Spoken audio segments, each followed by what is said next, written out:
Bien. Alors, je pense que les interventions de ce matin et celles que vient de faire Roger Ballian ont largement prouvé l'importance que le problème de la mesure a en mécanique quantique. Et je pense qu'on peut dire que c'est un des sujets principaux qui a préoccupé Bernard d'Espagnol.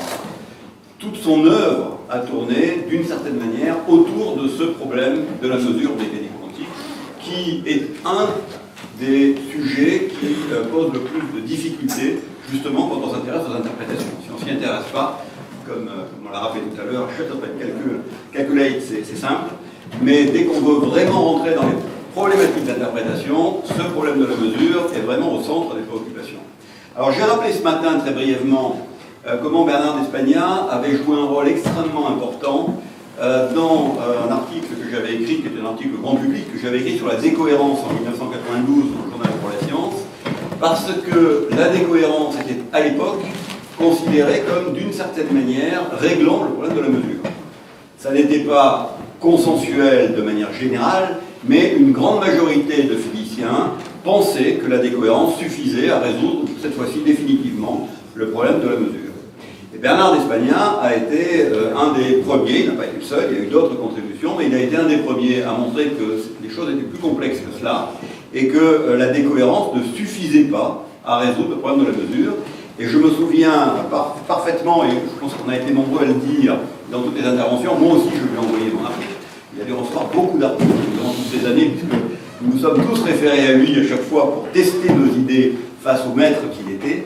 Et il m'a répondu d'une manière parfaitement limpide, et il a remis en cause la manière dont j'avais moi-même à l'époque compris la décohérence, en me montrant que certaines choses que j'affirmais dans cet article étaient peut-être un petit peu différentes de ce que j'exprimais.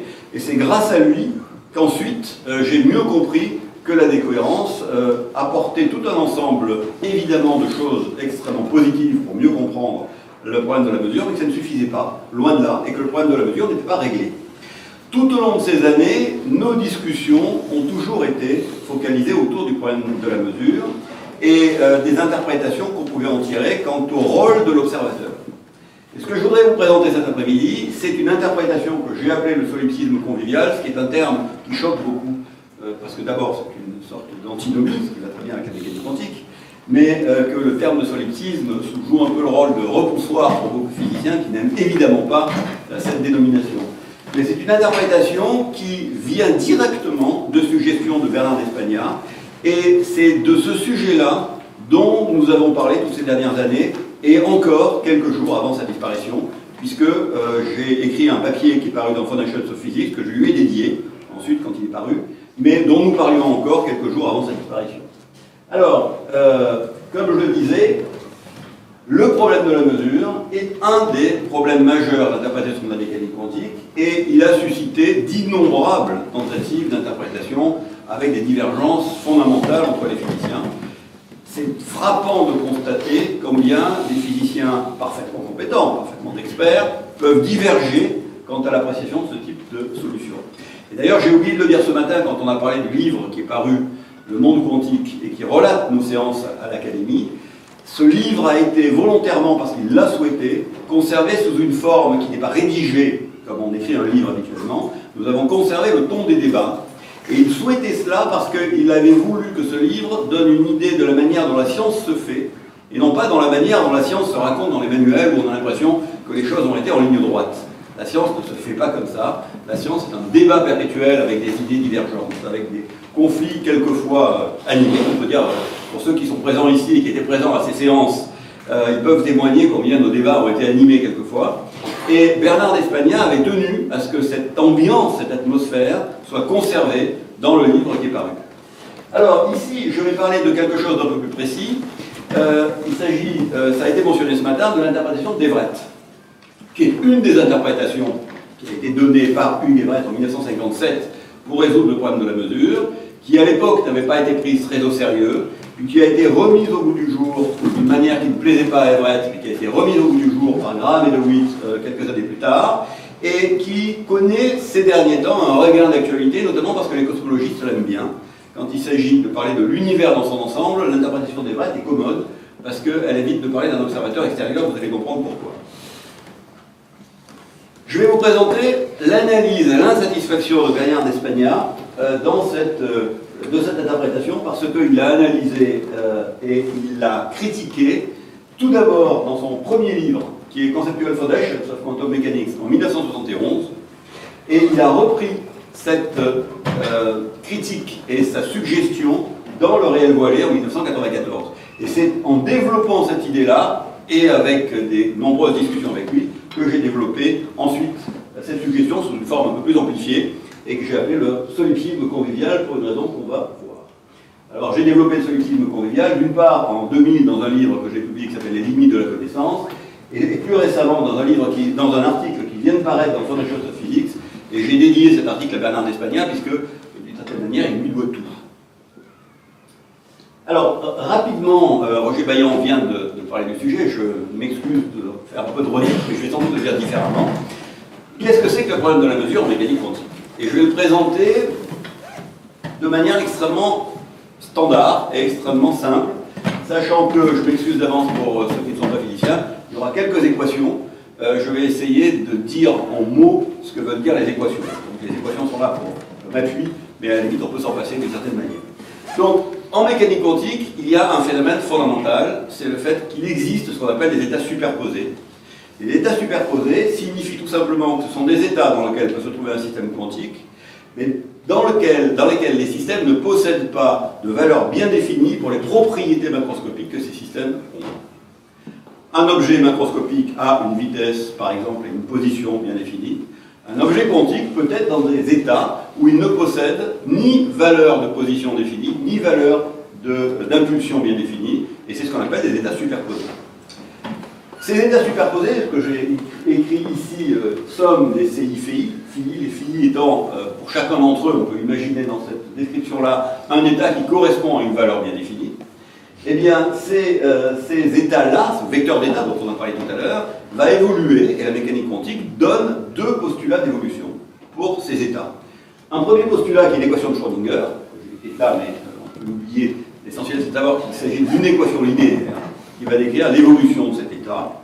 Et un deuxième postulat, qu'on appelle le postulat de réduction, qui est dû à von Neumann, et qui dit que lorsqu'on fait une mesure d'une certaine observable, c'est-à-dire d'une certaine grandeur physique avec un appareil de mesure sur le système, eh bien, après qu'on ait constaté un résultat donné, le système change d'état, et son état devient celui qui est associé à la valeur possédée par la grandeur en question.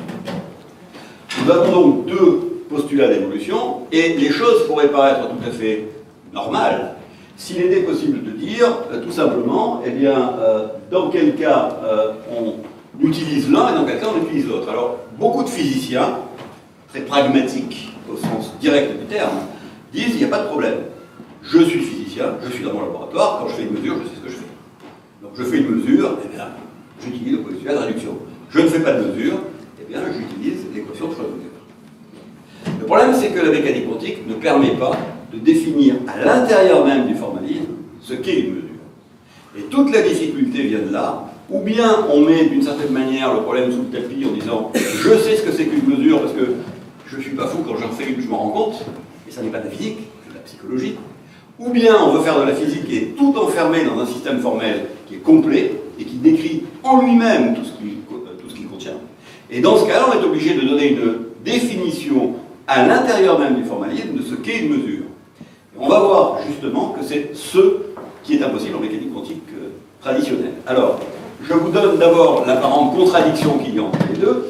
Lorsqu'on fait une mesure, traditionnellement, on la décrit comme étant un système quantique, un appareil de mesure, et on fait interagir les deux. Et la mécanique nous dit tout simplement, avant l'interaction entre le système et l'appareil de mesure, eh bien, le vecteur d'état, si on prend un système qui est dans un état superposé, un appareil qui est dans un état initial à 0, auquel on ne s'intéresse pas, il y a une mesure, c'est l'interaction entre les deux, et l'équation de Schrödinger, enfin là on ne fait pas encore terminer l'équation de Schrödinger, c'est qu'avant toute interaction entre les deux, eh bien le vecteur d'état c'est simplement le produit des deux. Donc là toutes les choses sont simples.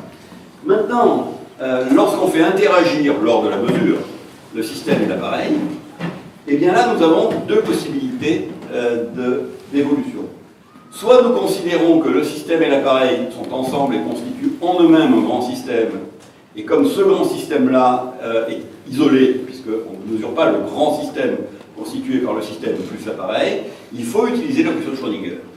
L'équation de Schrödinger nous donne un vecteur d'état qui est en fait ce que j'ai écrit tout à fait à droite, sigma des CI phi AI, qui est en fait ce qu'on appelle un état intriqué. C'est-à-dire que si on veut l'interpréter en langage courant, on va dire que l'appareil et le système se sont d'une certaine manière intriqués, corrélés. Alors on a vu ce matin, je ne vais pas revenir dessus, la différence de signification qu'on peut donner à intrication, corrélation, etc. Alors on est dans la formule mathématique pour le moment. D'une certaine manière, si on voulait interpréter ça, on dirait l'appareil de mesure est devenu lui-même dans un état superposé, que bien évidemment on n'observe jamais dans la réalité. Deuxième possibilité, comme c'est un appareil de mesure dont il s'agit, eh bien, on va utiliser le postulat de réduction. Et dans ce cas-là, le postulat de réduction nous dit le système a été projeté dans un état correspondant à la valeur qu'on a mesurée. Et l'appareil de mesure, lui, eh bien, il est dans l'état correspondant à cette mesure. Si on prend un appareil avec des aiguilles, il n'y en a plus beaucoup dans les labos de physique maintenant parce qu'on est en numérique, mais imaginons qu'on a encore des bons vieux cadrans avec des aiguilles, eh bien l'aiguille, elle va être en haut ou elle va être en bas, mais elle n'est pas entre les deux, et elle n'est pas en haut et en bas à la fois. Et ces deux postulats donnent deux aboutissements qui sont différents et qui ne peuvent pas être réconciliés. C'est ça qu'on appelle le problème de la mesure en mécanique quantique. Alors, comment le régler? Quand est-ce qu'on doit utiliser l'équation de Schrödinger ou le principe de réduction? Eh bien, réponse de physicien qui ne veut pas faire de philosophie, et il y en a beaucoup, malgré le plaidoyer qu'on a heureusement eu depuis ce matin sur le fait qu'il faut réconcilier la physique et la philosophie, ça n'est encore pas le cas très largement dans les réflexions quotidiennes des physiciens. Principe de réduction lors d'une mesure, une mesure on sait ce que c'est, on se pose pas de problème. Mais en réalité, comment définir une mesure autrement qu'en disant une mesure, c'est ce que fait un physicien quand il dit je fais une mesure, ce qui n'est pas très satisfaisant, mais on ne sait pas le faire.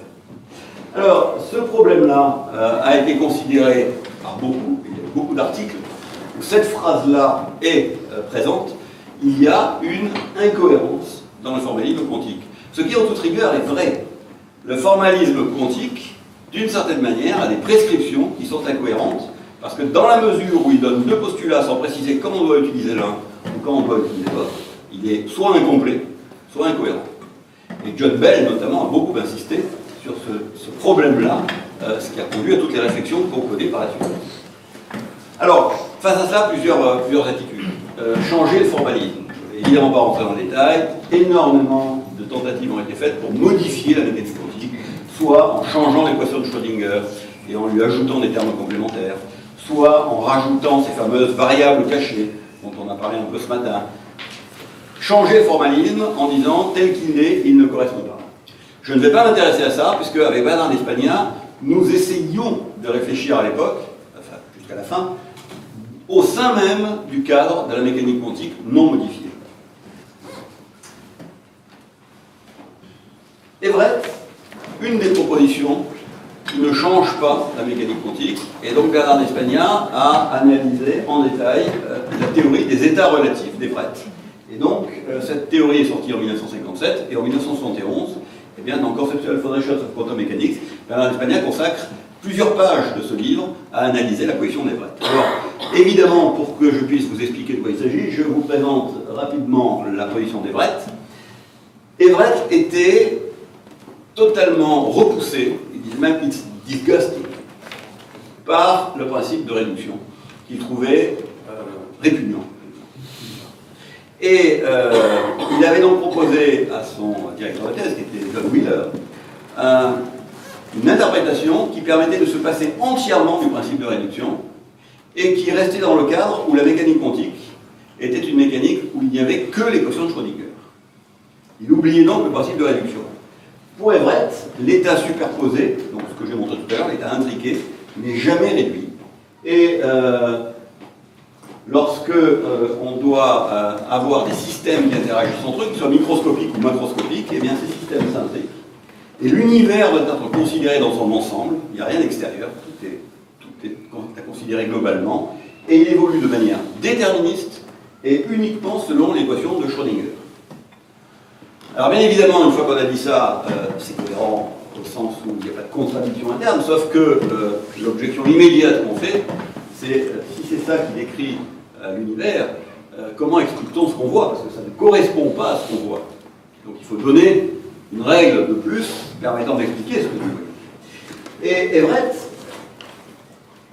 dit qu'il faut prendre l'observateur en compte.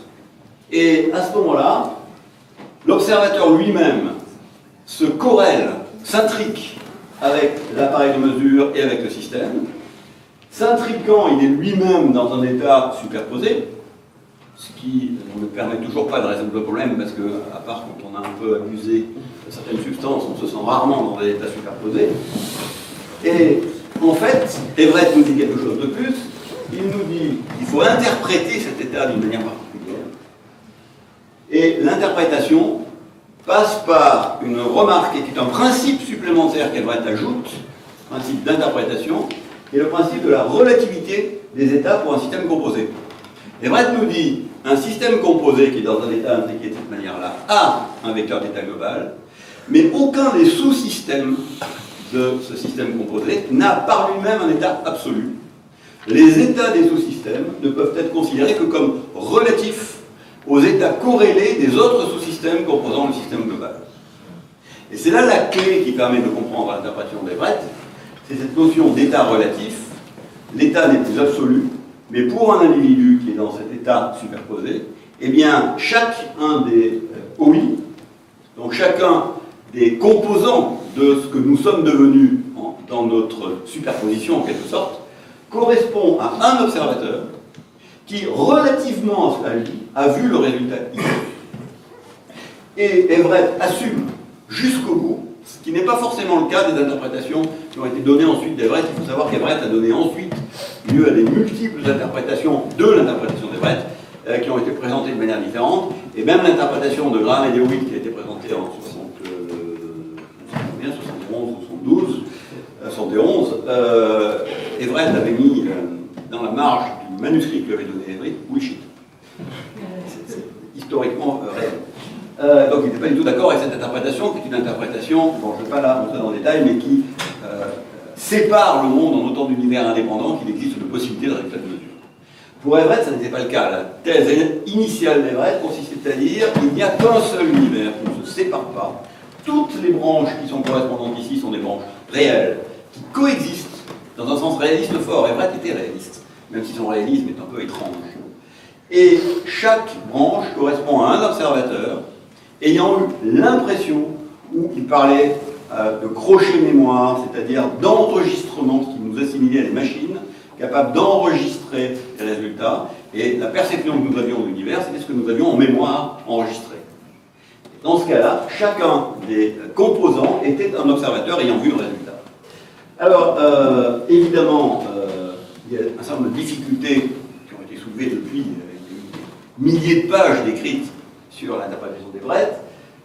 Je vais passer rapidement. Bernard D'Espagna s'est assez longuement intéressé à ce problème de la base préférée, qui consiste à dire, mais là c'est un peu plus technique, je vais le dire rapidement, la base dans laquelle on décompose le vecteur d'état n'a a priori aucune raison d'être une plutôt qu'une autre. On peut donc la décomposer suivant une infinité de bases et une infinité même continue de bases, ce qui conduit évidemment à une sorte d'indétermination de ce qu'on va pouvoir observer, ou même des observateurs et de ce qu'ils vont pouvoir observer, qui est très insatisfaisante. Bernard D'Espagna a fait cette critique-là. C'est un problème qui est en partie résolu par la théorie de la décohérence, et je vais laisser ça de côté.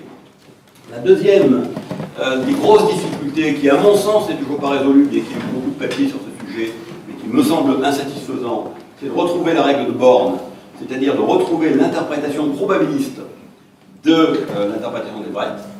C'est tout un ensemble de travaux qui ont été faits là-dessus, très contestés. Donc il n'y a pas encore de consensus sur la possibilité de le faire de manière rigoureuse et convaincante. Et la troisième difficulté qui gênait Bernard D'Espagna, et c'est à partir de là qu'il est parti, c'est quelque chose dont on ne peut pas dire que c'est un raisonnement rigoureux qui conduit à cette gêne. Parce que Everett serait présent parmi nous, il pourrait nous dire, c'est votre opinion, je garde la mienne. Mais Bernard D'Espagna, et je suis complètement d'accord avec lui, était gêné par cette multiplication infinie du nombre d'observateurs. En gros, la conséquence du fait que la théorie d'Everett acceptée telle qu'elle conduisait à une multiplication infinie, et même infinie continue, même pas infinie discrète, infinie continue du nombre d'observateurs, le gênait.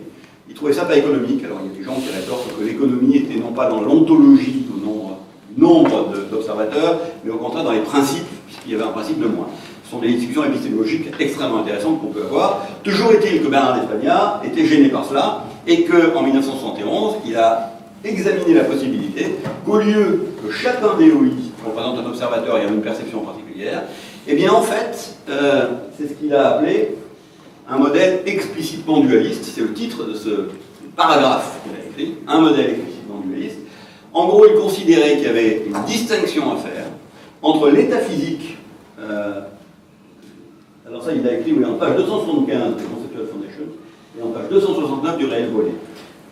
Il dit la conscience n'est pas quelque chose qui est décrit par un vecteur d'état, et elle n'est en correspondance qu'avec une seule des branches.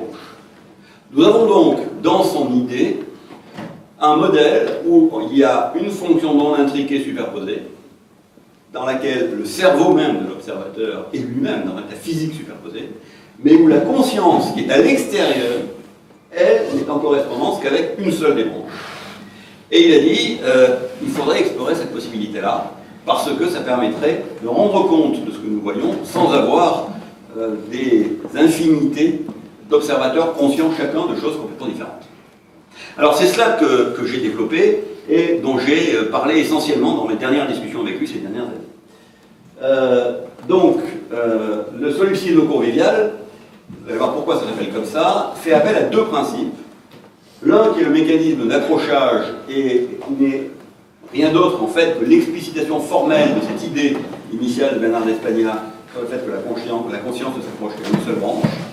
Et le deuxième, qui est un point commun avec Everett d'une certaine manière, mais également avec l'interprétation relationnelle de Rovelli, avec laquelle je suis en désaccord sur d'autres sujets, ou avec le quantum bayésianisme qui a été évoqué ce matin, avec lequel je suis aussi en désaccord, mais pour d'autres raisons, mais qui partagent ce point commun que les vecteurs d'état ne sont pas absolus. Il n'y a pas de vecteur d'état absolu, il n'y a que des vecteurs d'état relatifs à un observateur particulier.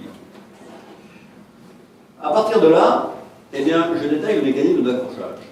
Comme je l'ai expliqué, dans l'interprétation d'Everett, nous avons une superposition et une intrication du système, de l'appareil de mesure et de l'observateur.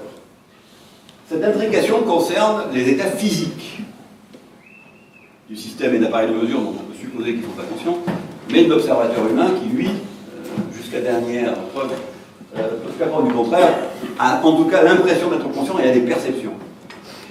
On fait une distinction entre l'état physique du cerveau de l'observateur, qui lui est dans un état superposé, et la perception que l'observateur a à partir de ce cerveau physique dans un état superposé. Et on suppose que, bien que ce cerveau soit physiquement dans un état superposé, la perception que cela engendre n'est liée qu'à une seule des branches de cet état intriqué. Alors, je dis ça extrêmement rapidement, j'ai évidemment très peu de temps, et ce sont des choses qui sont liées à des tas de conceptions philosophiques qui sous-tendent cela. Ça n'est pas directement que de la physique, on peut expliquer, on peut étayer, on peut argumenter cette chose qui paraît un peu étrange par des tas de raisons qui sont dans le droit fil de la philosophie kantienne et qui pourraient donner tout un ensemble d'arguments qui permettraient d'ajouter à la crédibilité de cette hypothèse. Je n'ai évidemment pas le temps de le faire ici, ça prendrait beaucoup trop de temps. C'était l'objet des débats que nous avions et que nous avons eu aussi d'ailleurs pour partie à l'Académie durant nos séances. Je vous demande à ce stade-là, parce que je n'ai pas de temps pour le faire, de prendre ça tel quel. Le cerveau est dans un état superposé, physique, mais la conscience de l'observateur, ou la perception, pour être moins ambitieux, les perceptions qu'a l'observateur sont accrochées à une seule branche. Et c'est ça qui est le principe d'accrochage. CK, qui n'est pas un vecteur d'état, représente la conscience de l'observateur, correspond aux perceptions dont l'observateur est conscient si son cerveau était dans l'état OK, mais également quand son cerveau est dans un état superposé, dont OK n'est qu'une des composantes.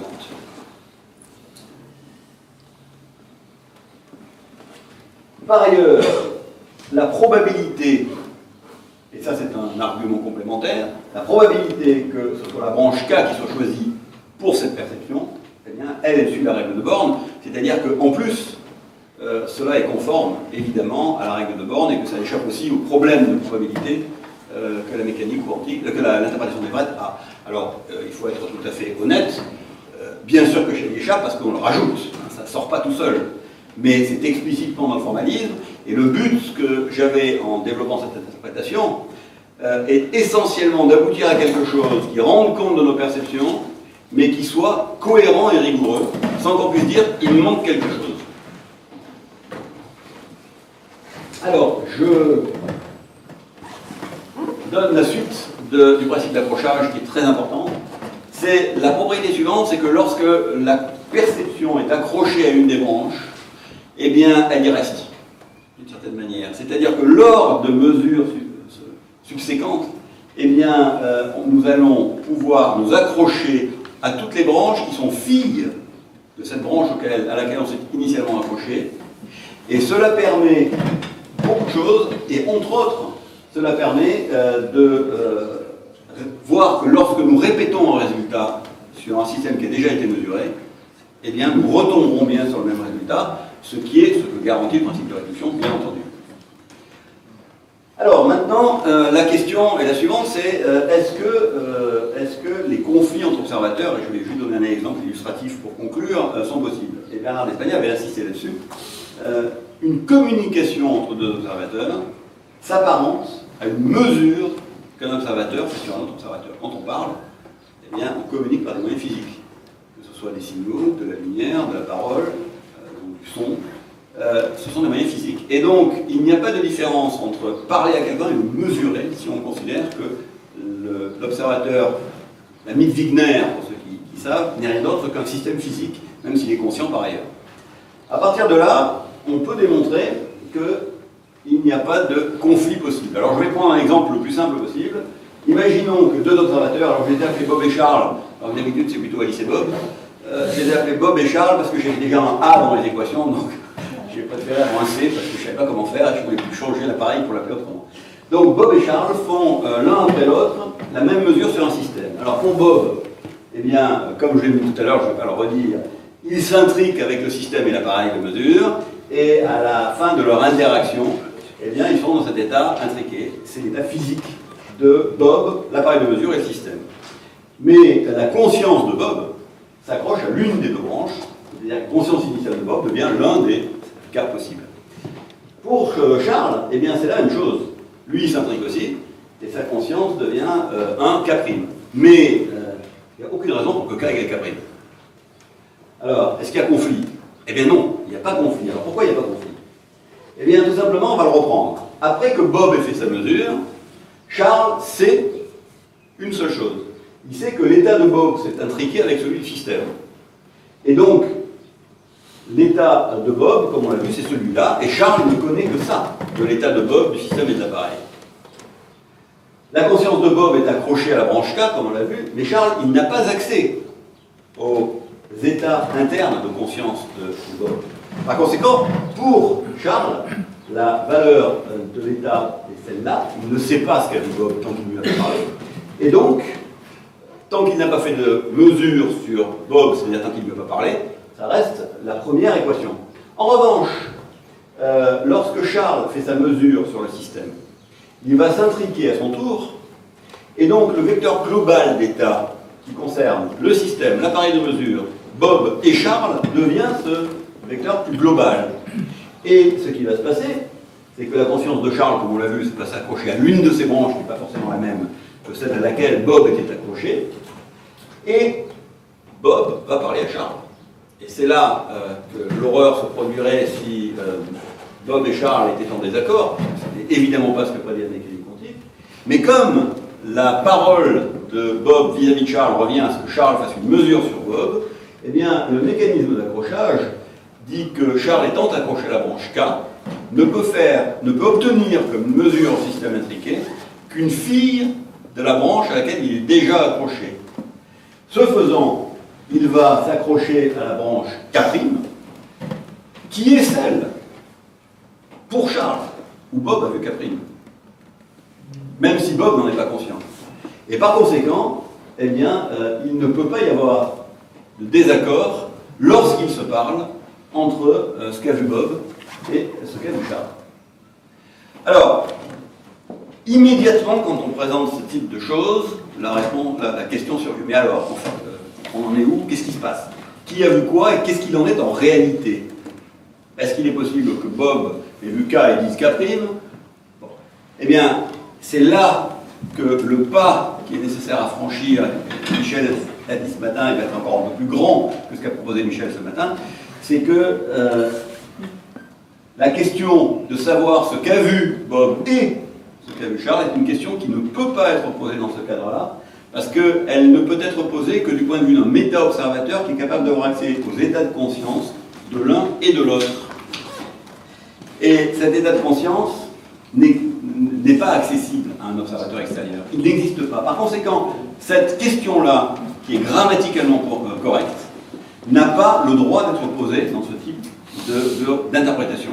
Alors, comme j'ai 0 minutes, ce qui est peu, je vais conclure très rapidement. Alors, en disant rapidement les conclusions de cela. Premièrement, il n'y a plus de réalité absolue. Il faut un abandon de la réalité absolue, qui est la même et qui est indépendante des observateurs et qui est la même pour tout le monde. La réalité devient relative. Elle est relative à chaque observateur. Et en plus de ça, elle peut être différente selon les observateurs, bien qu'aucun observateur ne puisse constater qu'elle est différente de celle de son voisin. C'est dans ce sens-là que c'est un solipsisme, parce que chacun vit dans sa branche. L'autre nom. Chacun est dans son univers, mais en même temps, c'est convivial, parce qu'il n'y a pas de conflit possible. C'est un solipsisme où on est seul à percevoir ce qu'on perçoit, mais nous n'avons aucun moyen de nous rendre compte du fait que les autres, éventuellement, perçoivent autre chose. Alors, je n'ai pas le temps de détailler plus le reste. Une conséquence de cela, c'est que selon la fameuse phrase d'Einstein, qui disait Dieu ne joue pas au dé, eh bien, alors qu'en général, en mécanique quantique, on dit Einstein a dit ça, mais Einstein, ça doit être Einstein, il s'est trompé. Eh bien là, on redonne raison d'une certaine manière à Einstein, parce que la mécanique quantique, dans son formalisme, est déterministe, donc Dieu ne joue pas au dé. En revanche, c'est nous qui jouons au dé. Parce que notre mécanisme d'approchage, qui lui est aléatoire, va s'accrocher à une branche de manière probabiliste. Donc ça n'est plus Dieu, mais c'est nous qui jouons au dé. Et enfin, dernièrement, mais je le saute, c'est mon dernier transparent, je ne reviens pas sur ce qu'a dit Michel ce matin, nous héritons des mêmes propriétés qui évitent, je prépare le terrain pour Franck Laloé qui va nous montrer le contraire juste après, ou qui va défendre la non-localité en mécanique quantique. Ça permet d'éviter la non-localité, puisque, pour des raisons que Michel a rapidement évoquées ce matin et que je n'ai pas le temps de détailler ici, les corrélations EPR qui sont constatées et qui violent les inégalités de Bell ne sont plus à interpréter comme étant des effets physiques instantanés à distance, puisqu'on ne peut en prendre conscience que lorsque les deux observateurs vont se retrouver, ce qui ne peut se produire que dans leur code de lumière commun. Et par conséquent, il n'y a plus d'effet instantané à distance, plus de non-localité.